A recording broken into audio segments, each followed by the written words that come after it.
السلام عليكم. قبل ما تحكم او تسيء الظن اتمنى تشوف الفلوج للاخير، وهذا الفلوج انا تعبت عليه فاتمنى انه تجيب لك كرز وحب وديو وكل هذا السوالف وتعلي الصوت وتقعد بمكان هادئ وتعلي دقة المقطع وتعيش الجو اللي احنا عشناه. مشاهدة ممتعة.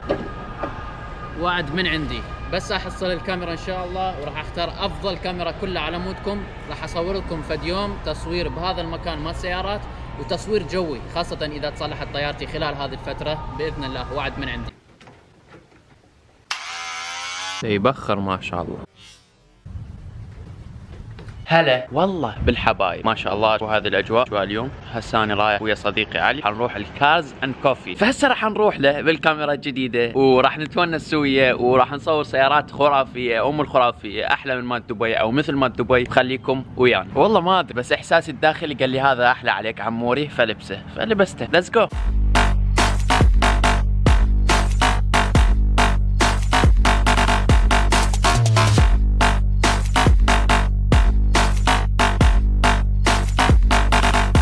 لك هسه وقتها مفاتح الجي بي اس. طبعا هاي كل يوم هيك عادي. وصلت البيت علي، هاكم تفضلوا يلا كل واحد ياخذ على الشاي. طبعا اكو ناس شلون يعلجون هيك يابا. هذا الصوت ايش قد مزعج بالنسبه لبعض الناس، انا عادي يعني للامانه.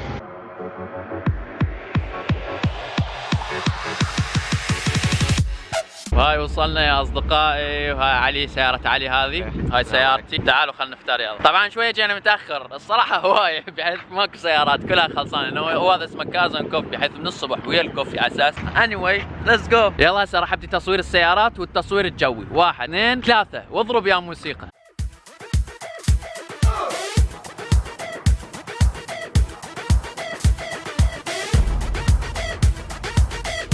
يجوز اني وعلي هسه نختار سياره ونسوي لها تيست درايف. عبالهم راح نشتريها من صدق ونقول لهم نريد نسوقها نجربها، يجوز تعجبنا نشتريها ويجوز صدق يعطونا فره، فحنحاول.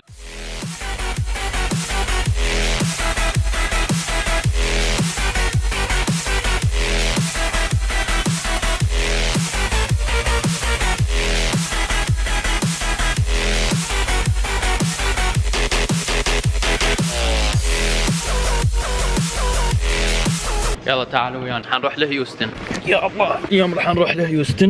هاي سيارتي الجديدة، اشتريتها طبعا من فلوس اليوتيوب، بس يعني الصراحة شوية نقص علي وزودت عليها شوية بس يعني. علي همينه ساعدني شوية داين. شوف هاي المحرك هولد ريموت كنترول، علامات ما تشتغل. يا الريموت ما اعطوني اياه بعدهم، ساروح اخذه واجي. شنو؟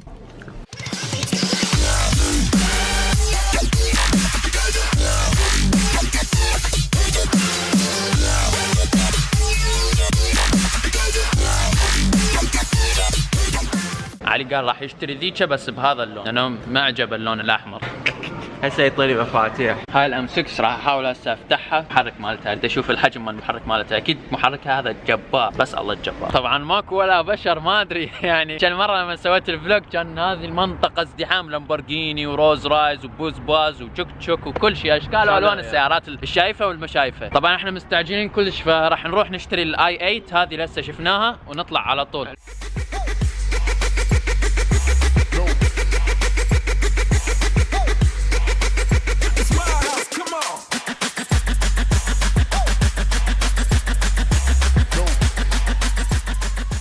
يقدر الواحد كل يوم هو مر من هنا يجي يطلب له نسكافيه يشرب 7 هاي على الطريق ويطلع. بس الثاني واحد اوكي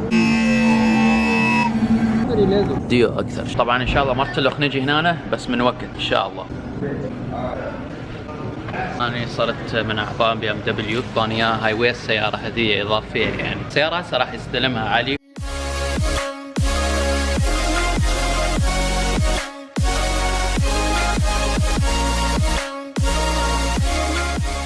وين رايح؟ هيوستن؟ يلا هسه اركب مالت الاي 8 واجيك. يلا دقيقة هسه.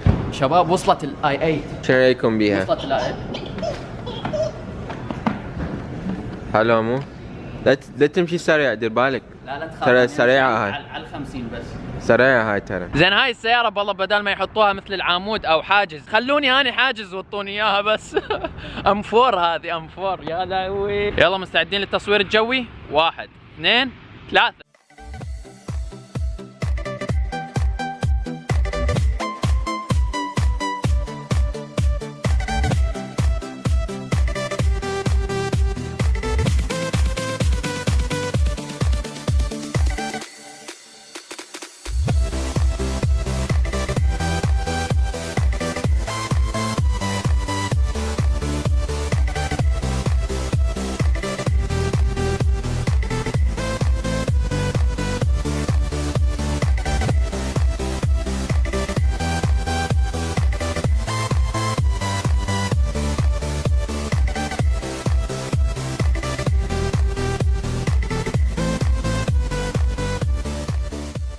وهسه الحلوه دا تنزل واحنا ننتظرها. شوفوها ذيك هي راح تنزل على السياره. هسه علي راح يصور لكم السرعه مال الطياره هي وجايه باتجاهنا. شوفوا ايش قد سريعه راح تكون.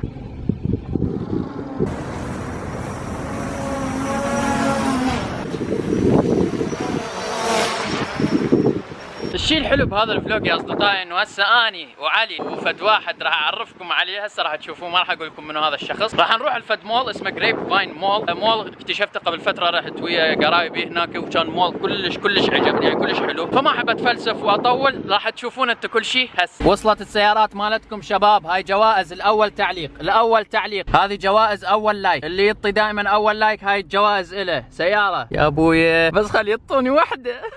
فجينا اللكزس يا اصدقائي على مود نرويكم السيارات، ونريد نشوف اللكزس همين. شفنا البي ام دبليو قبل شوي وهسه نريد نشوف اللكزس. هاي الزرقاء حلوه حاخذها يا ابويا. شوفوا هاي عندها رموش.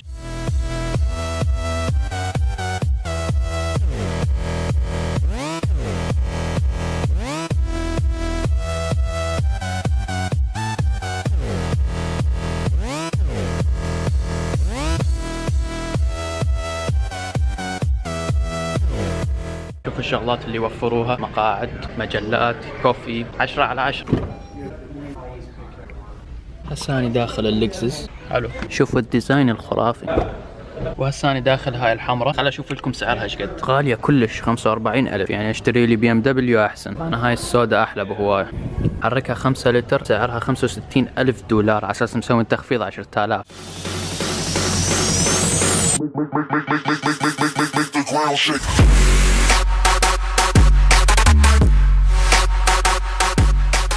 وهسه قسم السيارات الكبيره. تعالوا خلينا نشوف اللاند كروزرات هنا 2016 وفوق تخبط. هاي سيارتي العائليه الجديده الاي 8 هذيك مال سباق وطلعات ونسى صرف بنزين. بس هاي السياره العائليه، اطلع اني وعلي عائلتنا، اجيب مرتي ومرته هنا لي ورا بالسياره، جهالي يلعبون لي ورا. يعني حتى بيها مجال بكي لي ورا. هاي 88,000 فوقها اغلى من سيارات السباق حتى. بس بكل امانه انه مريحه بشكل، يعني دا احس انه يعني صدق عبالك قاعد ببيتي او اريد هيك اظل قاعد، عبالك كرسي مال استرخاء صراحه مريح كلش حلو. هذا ولاد ننام هنا اليوم. هاي كل شيء عن السياره. وراس علي هذا هم علي يجي ويا السياره، هم اللي يريد يشتريها علي همنا موجود يجي ويا السياره.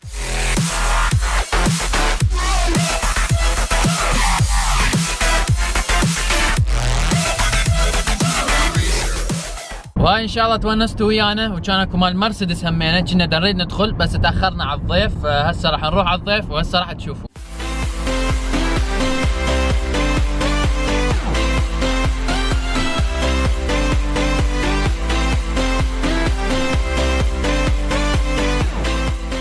والله منطقة حلوة هاي مال الضيف. هسه راح تعرف. شوفوه يا وصل الضيف. اهلا وسهلا باخونا من السودان. كيف حالك؟ اخيرا شفناك. الحمد لله. اخبارك ياسين؟ الحمد لله. ياسين من السودان. هذا الفلوجر من زمان قلت لكم.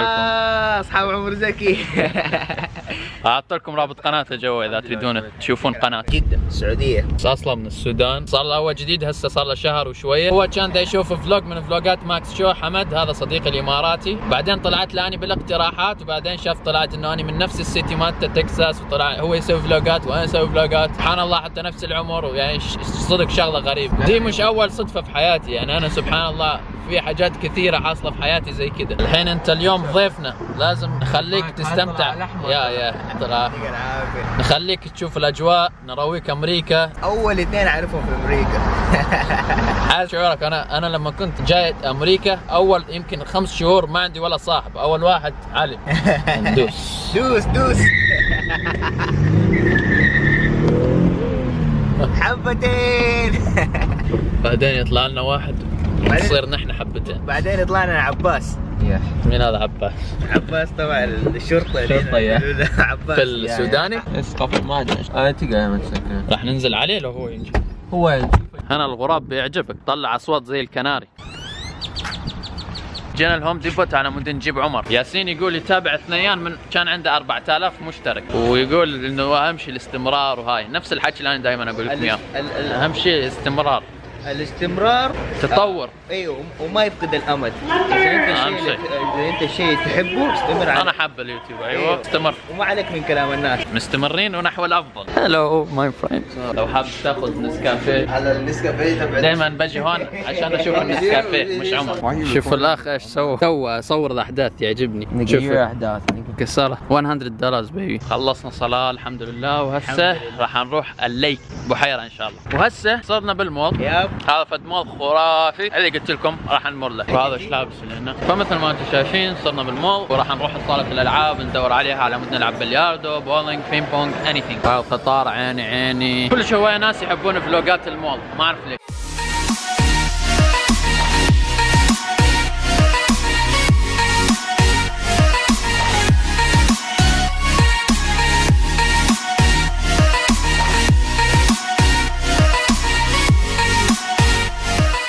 طبعا علي قاعد يمشي ببحث فاتح مالت السبيد فول سبيد سبورت مود، وقاعد يمشي ببحث لا يباوع علينا. لا الو حلم كل فتاة. وعلي هسه يعبر الاول ويعدي الثاني، بعد على السبورت مود ويعدي ويمشي ويشتغل ويسوي دريب. يا سلام والله عيني قامت تدمع لانه علج مال نعناع وراها ايس كريم بارده. احساس انصحكم تجربوه. علج نعناع وراها ايس كريم بارده وشوف ايش راح يصير والله.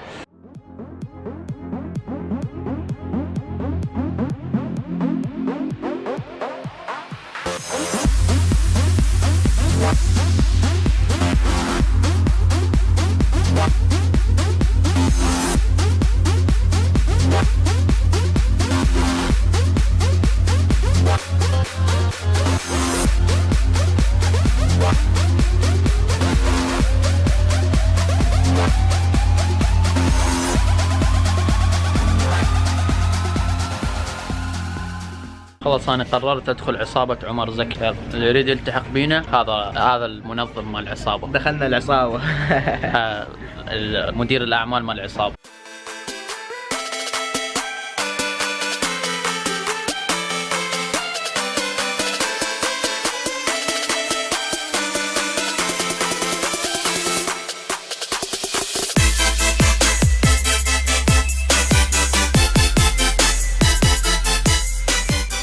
علي هذا يشبهك لما كنت صغير. اشوف لا الشاقة وياك ترى عادي. احنا الشاقة اثنيناتنا عراقيين، معنا السودان كمان، كلنا واحد، كله سمسم. قلت له هنود سو كيوت. هذا سو كيوت والله، راح اشتريه حطه وياي باللحاف حضنونه. وهاي طبعا صاير مطعم هناك جوه، يعني مكان حلو.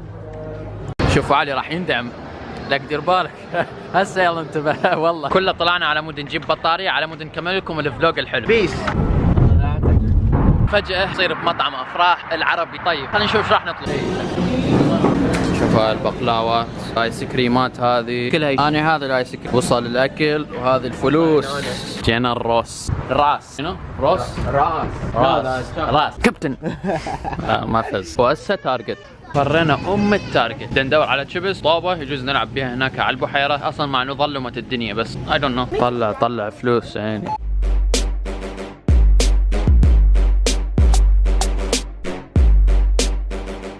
خلاص انت نام سيارة، نحن بس 5 ساعات وبنرجع لك. السلام عليكم. واتساب بيكي. ايهم شعر الدلال. راح اسوي لكم شلون تطيرة خرافية هنا الا تشوك شق، الا تخليكم تبتسمون. البسمة اريدها على 24 hours السمايل. اوكي. وهاي عمر ما اعرف ايش يريد يسوي. وراك لا شقياص انا ما راح تصيرون بالجو. 1 2 5 7 8 يلا جو.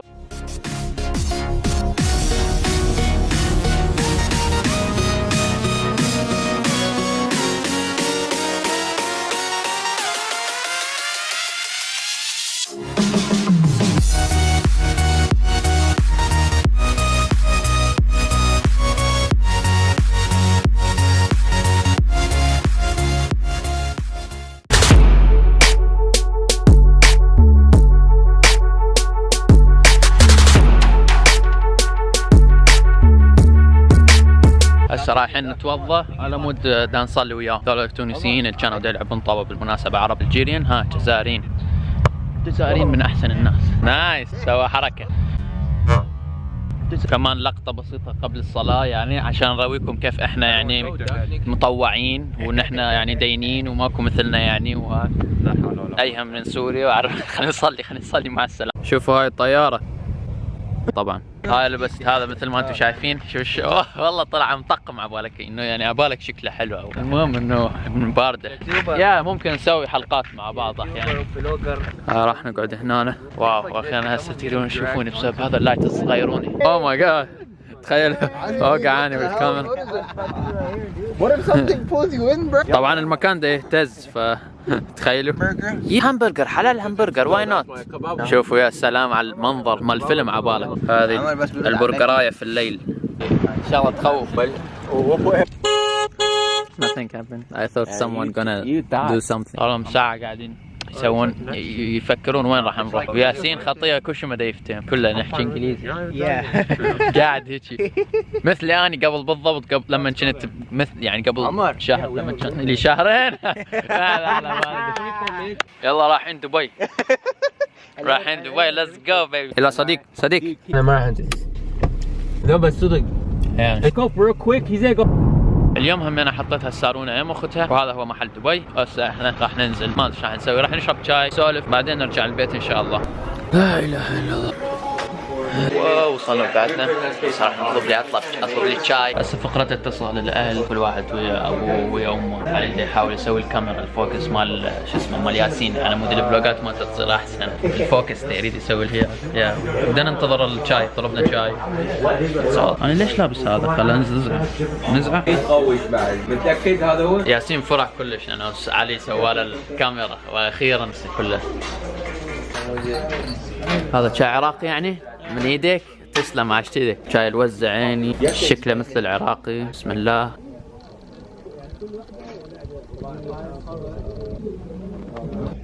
I'm not gonna pay anything. I don't have anything. You never have anything.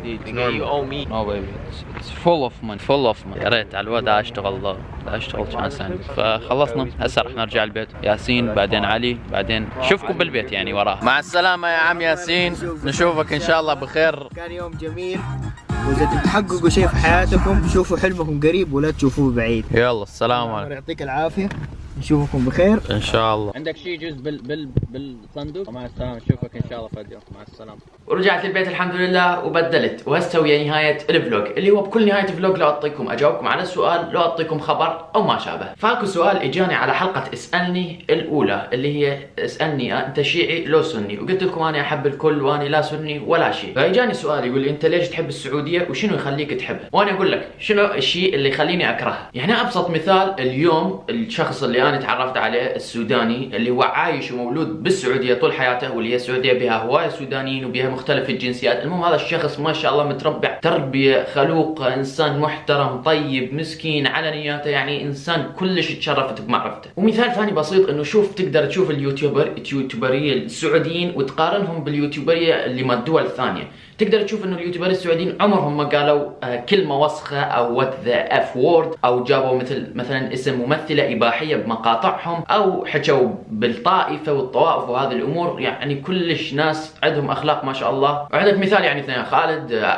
يوسف احمد هذا الشخص المبدع الذكي الطيب اللي يعني انس اسكندر خلف زون ومستر شنب اللي هو مبين من يعني من وجهه من تصرفات الانسان هم انه مسكين وطيب وحباب ويستاهل السياره. الف مبروك لك السياره على الرغم من انه هواي اشخاص انتقدوه على السياره وحسدوه على السياره وكرهوه بسبب السياره ويعني ناس هواي قلدوا عليه او ضحكوا عليه على اساس انه شلون انت تجيب سياره من الفلوس اليوتيوب وهذا. بالعكس الف مبروك لا يستاهل كل خير. باختصار انه تشوف ايراني وسخ مثلا او سعودي وسخ هذا ما يمثل ايران كلها او السعوديه كلها. ترى اكو ناس طيبين موجودين بايران وبالسعوديه حتى بالعراق. العراق وسخ ما يمثل العراق كله. بعدين تذكروا انه انا احب كل الدول. انا اعتبر نفسي اماراتي كويتي قطري بحريني سعودي شكو بعد دول جزائر مغرب تونس مصري واحكي 7 لهجات بالمناسبه حتى خليجي. يعني احكي مصري احكي اردني احكي سوري. حتى في اليوم ان شاء الله راح احكي لكم بهاي اللهجات او اسوي حلقه عن اللهجات واحكي لكم بهاي اللهجات العديده اللي انا احكي بيها. فاني باختصار غير انه احكي هوايه لهجات اني من كل الدول. انا اصلي من كل الدول. انا عربي هذا وطني كله. الامارات وطني السعودية وطني، العراق وطني، كلها هذه بلادي، ما اعترف ببلد واحد، لأنه احنا اصلا فد يوم كنا دولة واحدة وجيش واحد، وهذا املي انه فد يوم نرجع هيك نصير، ولو اكو هواية دول ما راح تخلينا نرجع، لكن باذن الله تعالى نرجع غصبا عنه. بعدين نتذكر انه بالسعودية اكو بيت الله سبحانه وتعالى، اكو المدينة المنورة اللي اندفن بها الرسول صلى الله عليه وسلم، وتذكر الاشياء اللي يقدموها للمعتمرين او الحجاج من فلوس، من اكل، من ملابس، من مواصلات، من امان، من كل هذه النواحي. وايضا هم لو بلد سيء كان شفت عندهم قتال بين سنة وشيعة، ما شاء الله شيعة وسنة الكويت من يا كويت السعودية من احسن سنة او شيعة، يعني ما عندهم اي طائفية ابد، والله يحفظهم على هذا الشيء وان شاء الله طول عمرهم ما يصير عندهم طائفية. وايضا نسبة الحوادث والقتل وهذه الامور عندهم نسبة قليلة، يعني مو مثل باقي الدول. السعودية ايضا ما بها لا مكان للخمر ولا مراقص ولا هذه الامور ابد، ناهيك عن انه اذا اي شخص طلع بيها وسخ او اشتهر بالوساخة او الامور الغلط، اي شيء غلط على طول ياخذوه الشرطة ويأدبوه. يعني اعطيكم مثال، واحد كان اسمه ركون فراولة كان يطلع اساس هو بنيه ما ادري صايع مثل الولد ويسوي مقاطع على الانستغرام والكل ينشر هذه المقاطع للاسف لانه احنا نحب هذه الاشياء. المهم نهايه هاي القصه انه الشرطه راسا كمشوا هذا ركون فراوله اللي هي بنيه على اساس ورجعوه لاهله وادبوه، ويعني سووا حل، يعني ما خلوا الفساد يظل ينتشر او هيك. فهذا ابسط دليل انه اقول لك السعوديه ما بها شيء يخليني اكرهها، واصلا انا ما اكره اي دوله ولا اكره اي شخص، مجرد ممكن اكره الشخص على حسب اخلاقه هو، يعني ما لي علاقه لا بجنسيته، طائفته، دولته، كل هذه الامور ما اهتم لها. اخلاقك حلوه على راسي، اخلاقك ما حلوه زباله. يعني حتى بالمناسبه انه تعليقات كلش قليله سيئه او انه بيها حقد او كره او سب تجيني من الدول الخليجيه، اكثرها تجي من دول ثانيه، لكن مع ذلك اصلا انا اذكركم وارجع اقول لكم انه انا احب كل الدول وما فرق بين اي احد واحبكم جميعا. ادري بيكم الله يحفظكم جميعا، اكو بيكم المتربي على كره ايران واكو المتربي على كره السعوديه، واكو اللي عقله مفتوح يعرف انه بالعكس اكو اشخاص طيبين بالسعوديه مثل ما اكو اشخاص طيبين بايران وما شابه. لكن يعني اكو ناس شلون عقلهم مغلق، انتهى، حقد على ايران او حقد على السعوديه انتهى، بعد ما يقدر يعدل عقله، يعني خلص انتهى، هذه هي تربيته، هذه هي اهله هيك يعلموه، هذا هو تفكيره، فانتهى، يعني عقله ينقفل بعد على فد موضوع. لازم تخلي عقلك مفتوح، مو تعتمد على انه خلص اهلي او قرايبي او اكثر الطائفه اللي انا عايش بها يكرهون ايران او السعوديه، خلص انا لازم ايضا اكره هذه الدوله. لا، هذا شيء غلط، وانا دا اعطيكم هذه النصيحه لانه انا احبكم وانتم مثل اخواني. طبعا الموضوع كلش طويل وكبير، بس انا ما احب اكبر الموضوع، اعطيتكم اختصار انه انا احب كل الدول، ما افرق بين اي احد، احبكم كلكم والله يسعدكم جميعا. وبالمناسبه اتمنى تدعمون الشخص اللي اسمه ياسين من السودان، رابط قناته جو بالاسفل، ادعموش باي شكل تريدون، بالتعليق، باللايك، بالاشتراك، بكلافتهم. الله يجزيكم كل خير، انسان صراحه والله يستاهل الاشتراك والتعليق واللايك. هو ايضا عايش بتكساس، راح تشوفون عنده كم فلوج موجود بتكساس، ينزل قليل لكن قال لي انه راح يزيد وراح يشتغل اكثر لما ان شاء الله يحصل عدد مشتركين كبير، وان شاء الله يحصلهم. فهذا كان فقط رد على واحد من الاسئله اللي تجيني، وهواي اسئله تجيني، كل فتره راح ارد على سؤال من اسئلتكم. الله يجزيكم كل خير ويسعدكم جميعا. وصلنا 60,000 اخ واخت، هذا الرقم اللي عمري ما متخيله، ما شاء الله لا قوه الا بالله. ما احب اطول عليكم ابد، اشوفكم على خير ان شاء الله بفلوج جديد، والسلام عليكم ورحمه الله وبركاته.